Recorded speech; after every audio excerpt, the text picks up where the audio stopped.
بسم اللہ الرحمن الرحیم۔ السلام علیکم۔ ابو محمد بن قتیبہ ابو ابراہیم کے حوالے سے بیان کرتے ہیں کہ جب حضرت امیر معاویہ رضی اللہ تعالی عنہ عمر رسیدہ ہو گئے تو انہیں بے خوابی کا مرض لاحق ہو گیا۔ رات کو جب وہ سوتے تو بسا اوقات عیسائیوں کے گرجا گھر سے اٹھنے والی ناقوس کی آواز ان کے کانوں سے ٹکراتی اور ان کی نیند اڑ جاتی۔ ایک دن صبح سویرے جب ان کی خدمت میں لوگ حاضر ہوئے تو فرمایا، اے عرب قوم، کیا تم میں کوئی ایسا بہادر ہے جو میرے حکم کی تعمیل کر سکے؟ اسے میں مہم کے انجام دہی سے قبل 3 دیت کے مساوی رقم دوں گا، اور جب وہ مہم سے واپس آئے گا تو مزید 2 دیت کے مساوی انعام سے نوازوں گا۔ آپ کی بات سن کر غسان کا ایک نوجوان اٹھ کھڑا ہوا اور کہا، اے امیر المومنین، آپ کے حکم کو سر انجام دینے کے لیے ناچیز حاضر خدمت ہے۔ حضرت امیر معاویہ رضی اللہ تعالی عنہ نے فرمایا، تم میرا خط لے کر شاہ روم کے پاس جاؤ گے۔ جب اس کے دربار میں پہنچ جاؤ تو بلند آواز سے اذان کہو گے۔ غسانی نوجوان نے عرض کیا، پھر کیا حکم ہے؟ حضرت امیر معاویہ رضی اللہ تعالی عنہ نے فرمایا، صرف یہی درکار ہے۔ غسانی نوجوان نے کہا، آپ نے کام تو بہت معمولی دیا مگر معاوضہ بہت زیادہ رکھا۔ اس کے بعد نوجوان روم کو روانہ ہو گیا۔ شاہ روم کا دربار لگا ہوا تھا۔ چاروں طرف سے وزراء اور درباریوں کا گروہ اسے گھیرے ہوئے تھا۔ بادشاہ ان کے مابین جلوہ افروز تھا۔ فوجیوں کا دستہ چاق و چوبند حفاظتی فرائض انجام دے رہا تھا۔ اسی دوران حضرت امیر معاویہ رضی اللہ تعالی عنہ کا نمائندہ بلا جھجک شاہ روم کے دربار میں داخل ہوا اور محافظین کے دستے کی صفوں کو چیرتا ہوا آگے بڑھا اور اذان شروع کر دی۔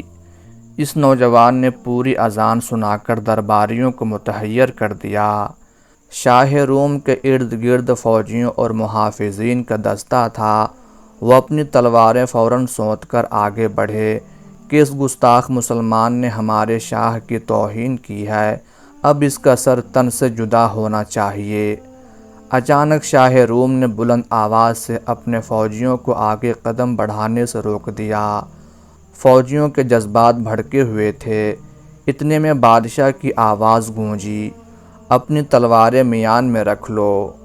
کچھ ہی لمحے بعد بادشاہ فوجیوں سے پہلے مسلمان ایلچی کے سامنے آیا اور گھٹنے ٹیک کر بیٹھ گیا۔ بادشاہ درباریوں سے مخاطب ہوا، کیا تمہیں معلوم ہے کہ عیسیٰ علیہ السلام کے اوپر تمہارا اور تمہارے اوپر ان کا کیا حق ہے؟ بادشاہ اس جملے کے ذریعے سے اپنے درباریوں کے جذبات کو ٹھنڈا کرنا چاہتا تھا اور یہ بتانا چاہتا تھا کہ اس طرح کسی ایلچی کو قتل کرنا عیسیٰ علیہ السلام کی تعلیمات کے خلاف ہے۔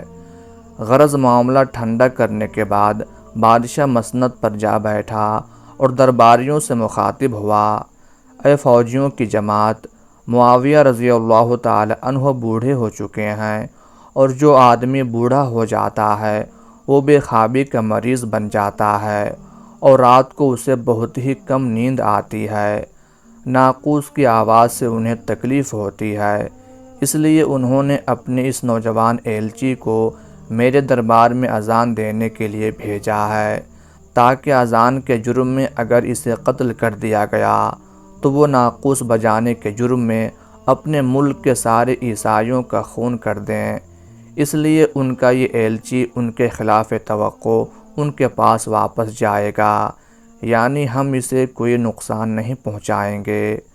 چنانچہ شاہ روم نے حضرت امیر معاویہ رضی اللہ تعالی عنہ کے اس نوجوان ایلچی کو کپڑے کے جوڑے عنایت کیے اور انعام و اکرام کے ساتھ سواری دے کر اسے روانہ کیا۔